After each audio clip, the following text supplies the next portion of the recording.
So we want to publicly thank Marvin for that because it is a lot of work that the staff has done that he challenged us with.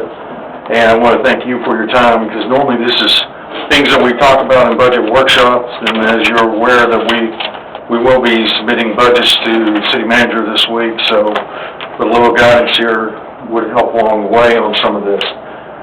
We started out, as Marvin said, about 4 months ago. I want to recognize some of my staff that's here tonight, and that's Jeremy Bell, our Public Works Superintendent, and Cassie Dyer, my assistant.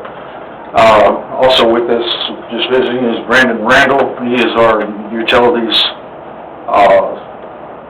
Assistant Public Works Superintendent over Utilities. So he's kind of the boss out there, because maybe the first time that you've seen some of these individuals with us, because I keep them super busy and hidden back, so nobody can find them. As Mayor, as you stated, that's a huge agenda item that covers lots of areas. So I'm going to be briefing some of these areas and give you some brief what we've encountered through our research. And then we're going to follow up at the end with the compressed work schedule, because that is something that we come prepared to discuss in detail and have all the information with you, for you on that. So basically what this effort has been over the 4 months is to research what our surrounding cities are doing, and it's a war out there as far as recruitment and retention. We also included the school districts, some of the school districts, to see what they were doing to keep employees and what was going on. And as I stated in this, the compressed work schedule is one. We'll come back to that. But I want to start off with a salary survey. We did a salary survey of 8 cities participated in. These are cities that are around us, all around us. Various sizes from Azle, Aledo, Blue Mound, Richland Hills, Westover Hills, Westworth, White Settlement, Willow Park. Included in that research, I don't want to bore you with the full survey where you can look at individuals, I just did a summary of it, is that our entry-level positions were $1 or $2 behind each one of those cities. And in our CDL truck driving positions, we are $2 and $3 behind in those areas in our entry level. And I want to do state that in comparison with the school district. School district is having a battle of keeping school bus drivers, so they're paying 19 plus an hour. Some are up in $20, $22 an hour on that. And that's just for entry level. Go get your license and we'll pay you that. And we start out at 16 in that. Mid-level positions, that survey's coming back to show that we're $2 and $4 behind other cities. Administrative assistants, $2 to $4 back there. Not going to stick on that too much, just showing you what we're facing out there, what the budgets are. We understand that we're not everybody else, but we wanted you to hear what is out there, where we're at. Another thing that we encountered in our research was what is going out there because of the inflation and the COVID and everything. Mostly is this recent inflation is a one-time inflation retainage agreement. We first saw this with our local CISD. They're looking at to retain their employees to help offset this. Is that they sign an agreement that they will not go look for a year, and they'll be provided up front $1,000. During the year they decide to leave, it's prorated. The employee has to pay it back based on the number of months he stays. Is that important? Because, I mean, we can't just take that out of their last paycheck, right? Yeah. Even if it's a signed agreement, I don't, they didn't. Well, I'm just curious, I don't want to get into details too quickly, but why wouldn't you do it on the back end? Like, Stay a year. I have an arrangement with my employer, and that's like, if you stay a certain time, then you get it, instead of giving it to you. We didn't get into dark details of it either because we knew we're this is all brand new. I think I'm sorry to interrupt, but I think, because my company's doing that, I think what they're doing is because the world we live in right now, everybody's either leaving because they can work at other places doing the same thing, making $4 or $5 more. So what my company did, they gave us what they called it helped with gas and cost of living, and we got a check in the mail last Monday, and that was from what I understand, it's supposed to be monthly, but it's not in your paycheck. It's not in your actual paycheck. And so that's in order to keep you, because even like nurses are leaving hospitals to go work, doing, contract work, basically. They're getting contract out, they're getting paid more.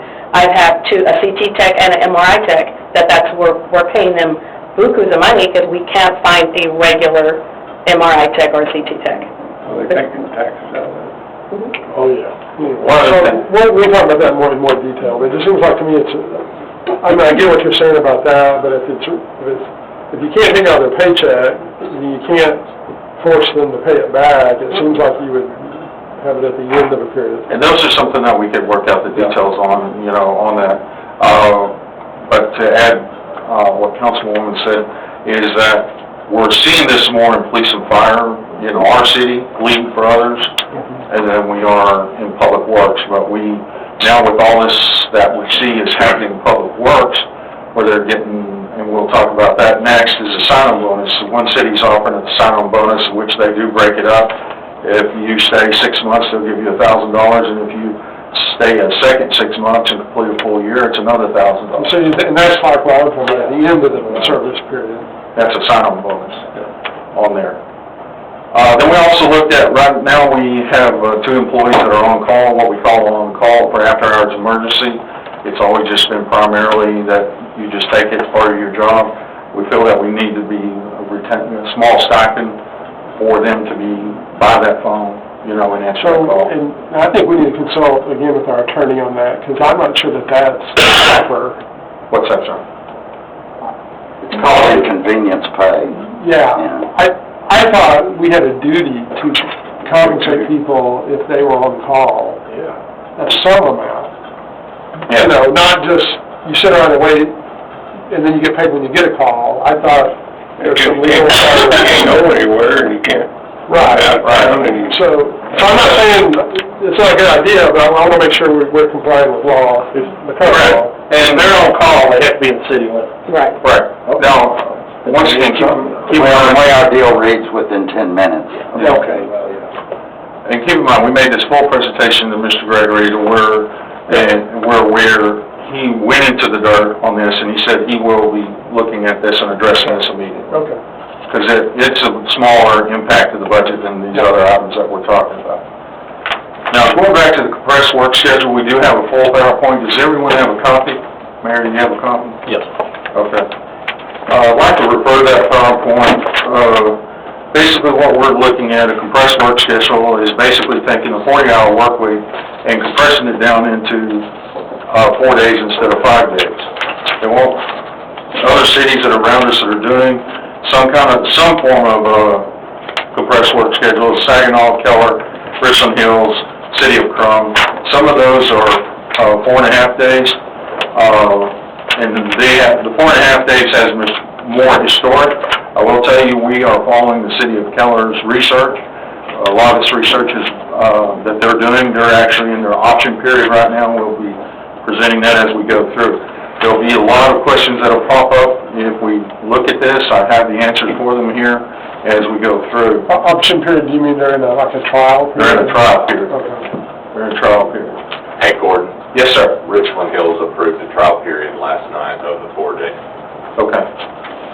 We can't afford Richland Hills, that cheap back there is very expensive. We went to what you got written as too.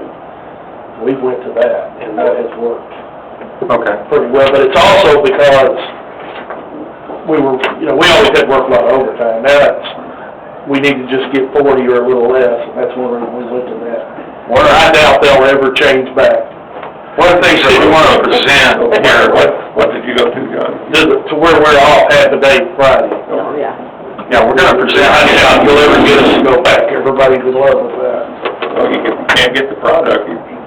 Yeah, that's the whole reason we did this. We're getting product in and getting stuff done. And so now, we're still in that hole. well, We're a long way up. let's get in the dirt and the weeds with that. I've got lots of answers here. What we wanted to do is look at why are we doing this? What's our goal about it? We wanted to put our people first and also our residents. We still want to maintain a high level of customer service. And then we also want to establish clear performance. In other words, your